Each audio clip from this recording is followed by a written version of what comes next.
prices are already going up on some popular items, tires, strollers. This is such a dishonest interview already. Prices are down on groceries. Prices are down for oil. Prices are down for all energy. Prices are down at tremendous numbers for gasoline. I have it down to $1.98 in many states right now. When you go that much lower on energy, which is ahead of my prediction, because I really thought I could get it down into the 250s. We have it down at $1.98 in numerous places. But when you say costs are going up, even mortgage rates are going down. Yeah, none of that's true. Like, in these situations, it's always like, do you fact check this? Because we can. I've got AAA average fuel prices up right now. We'll show you some of those graphs. We could do the fuel prices. We could do the energy. We could do hey, wait, who photoshopped that? Producer Ashley, what fake news BS are you up to? Because that says $3.16.5 average. Damn libs in their Photoshop. But anyway, no, it's not even close. He said he's got it down to 191 in so many states. I was looking at the states. No, you didn't. You didn't get it down to that in one state. It's like 80 cents more in the lowest state out of 50. He had 50 tries. He didn't get within 50% of the lie that he is telling. And we could go on and on about different product categories, and we probably will.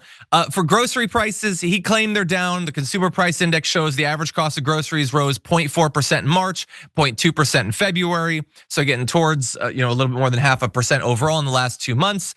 He says some goods are less expensive, like fresh vegetables. That's possible. Eggs, meats, poultry, fish are all up. So no, in general, people are not experiencing that. The damn sure aren't experiencing it in gasoline. Mortgage rates have surged to over 7%, which, look, I understand he's not gonna get grocery prices. The dude hasn't bought his own food in a very, very, very long time. But isn't he like the real estate guy? Shouldn't he know something about average mortgage rates? They're not plummeting, not even close to it. They're in fact still going up. And overall, the strategy of just lying to people's faces about something they're reminded of every time they go out to a store, every time they go to buy a product, they have it floating around their head. Oh, the prices are lower, shut the hell up, everything's great, why are you complaining? Then they look and they see how high the prices are. This is at best a really risky strategy, particularly when soon they go to that store, they look at those shelves, and they may not just see higher prices, they may not see products at all, because major retailers at places like Walmart, Home Depot, and Target have reportedly said recently that shoppers are likely to see empty shelves as well as higher prices in the next few weeks. Now, there are some things that we shouldn't super worry about because of the change to supply chains and where things are manufactured coming out of COVID and all that. So you're unlikely to see toilet paper just not on the shelves at all. So please don't go and panic buy a whole bunch of stuff. But there are some product categories that are gonna be significantly more expensive. They say, socks, spray bottles of like shampoo and stuff like that might be more expensive. Fast fashion, maybe that's not the worst thing. 4th of July items might be more expensive or not showing up, which I think is great symbolically. Back to school supplies, furniture, home decorations, electronics, and especially toys, which, remember, that's been his thing, talking about the fact that you should be okay with way less toys. Let's roll a little bit more of Trump in that vein.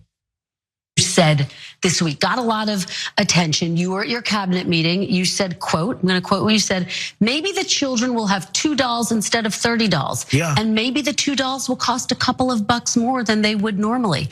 Are you saying that your tariffs will cause some prices to go up? No, I think the tariffs are going to be great for us because it's going to make us rich. But you said some dolls are going to cost more. Isn't that an acknowledgement that some prices will go up? I don't think a beautiful baby girl that's 11 years old needs to have 30 dolls. I think they can have 3 dolls or 4 dolls because what we were doing with China was just unbelievable. We had a trade deficit of hundreds of billions of dollars with China. When you say they could have 3 dolls instead of 30 dolls, are you saying Americans could see empty store shelves? No, I'm not saying that. I'm just saying they don't need to have 30 dolls. They can have 3. They don't need to have 250 pencils. They can have 5.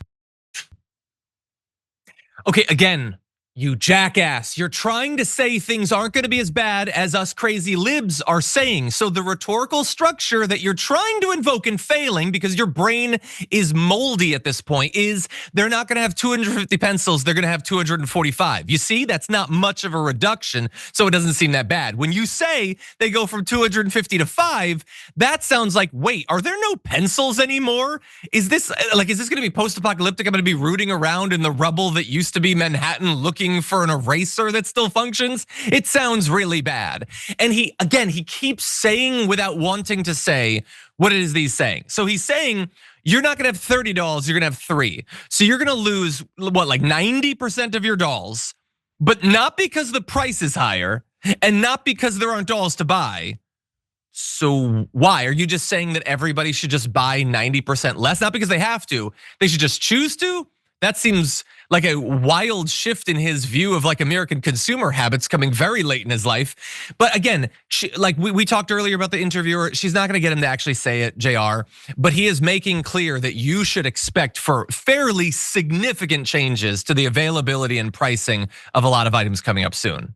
I'm waiting for the Patriots. I'm waiting for the Americans. Did we say this last week? I'm waiting for the Patriots to come out and finally trying to push back on a president that's telling you how much you can have of something, how many things you can buy and what he's willing for you to have. Where's that freedom coming from?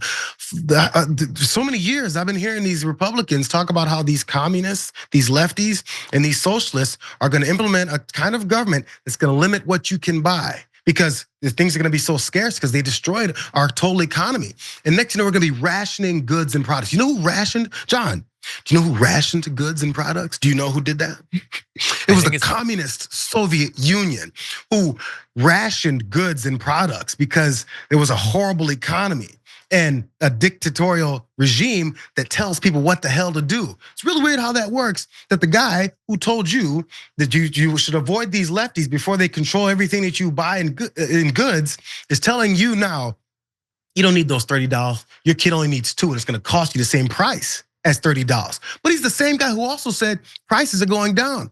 How is it the prices are going down, but you're also paying more for $2 that you would have paid for 30? But it's okay because I told you so, because I'm not a dictator. Bro, just listen to him. Don't listen to me call him a fascist for the 800th time. Listen to Donald Trump call himself a fascist for the 800th time. He says it over and over and over again. He ignores the Constitution. He tells you how much you can have in goods. He tells you the prices are going up and down. He lies to you about gas prices, which again, I know you want me to get off Christian Welker's back. Ask a very simple follow-up question, Christian. Which states, dummy? Which states? Yeah, and by the way, Democrats, like, make some ads from this, like, wake up. He is saying simultaneously, we're gonna be so rich and you're gonna have 90% less. He is describing the most extreme redistribution of wealth ever, because somebody's getting rich, but it clearly ain't you if you have 90% less of the things you want or need than you used to. And does anybody else get the feeling that this is like weirdly personal to him? Why is the thing that he says always like it's some little girl that feels entitled to $30? First of all, who has $30? Like it sounds like Ivanka just wanted like, Papa, give me more dolls. And he didn't like having to go out and buy it or whatever. And that's just stuck in his head the entire time. Why is it not like 30 action figures? Did Don Jr. not play with Transformers? Or like, what's a weird gender thing to it? And stop calling them beautiful. And you might think, well, that's normal. People call kids beautiful. Yeah, everybody does. Not everybody says some of the things like I might show you. Tomorrow on the show, I came across this thing on Reddit that I'd forgotten about of Donald Trump back in the day on Howard Stern about 12-year-old girls, and I'm gonna play it for you. And it's gonna recontextualize a little bit of what you just saw. But anyway, I wanna give you one more little bit of that interview, Donald Trump on the economy, where it gets utterly ridiculous. When does it become the Trump economy? It partially is right now, and I really mean this. I think the good parts are the Trump economy and the bad parts are the Biden economy.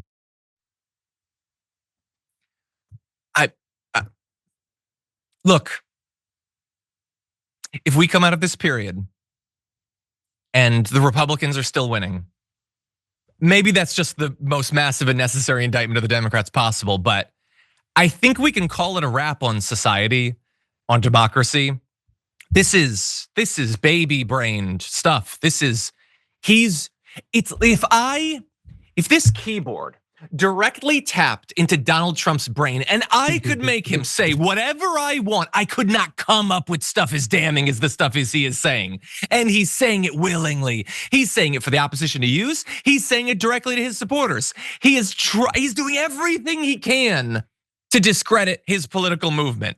And if they still come through this thing, and they're still winning, I don't know where we go from here, JR. What do you think? My only thought here, bro, listen.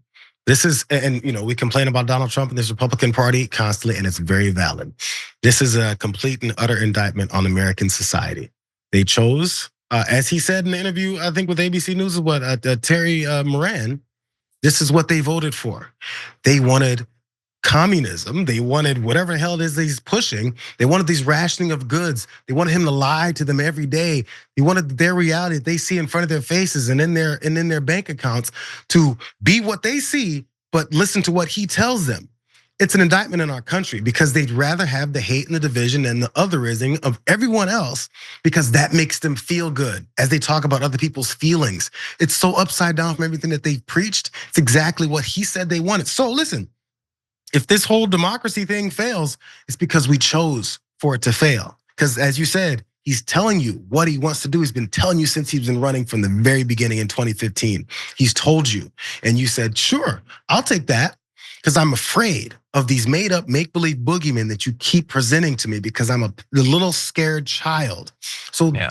That's who we've got in this country. Listen, this country is full of way too many people. Not everyone, obviously, because there's a lot of people that are pushing back on this guy. But there's way too many people that have accepted this kind of life because they'd rather worship this guy. Yeah. Look, I try to remind myself, and you acknowledged this just a second ago.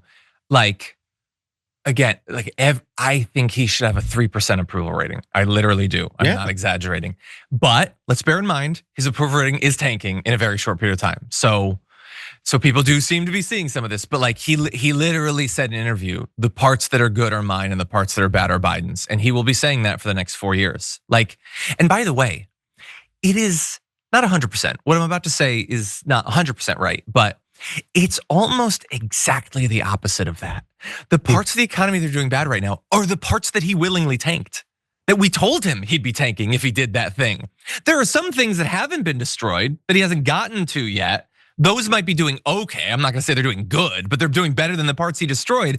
Like it's not only such an infant, baby-brained thing to say that I do good and this stuff that's bad is him. It's also, by the way, exactly what someone outside of a Donald Trump rally would say. Like if Donnie O'Sullivan were to go interview them, you don't think that they would say that exact same thing that he just said, but it's also exactly the opposite of the truth. And the last question to ask them is, which parts, Mr. President, are good then? Which parts are bad? He has no details of anything he ever says. Just ask him for the first level of details. He'll crumble again and say, you're fake news. It's the 100 deals that he made with other countries. I mean, don't ask him to name one. But if they existed, they'd be good.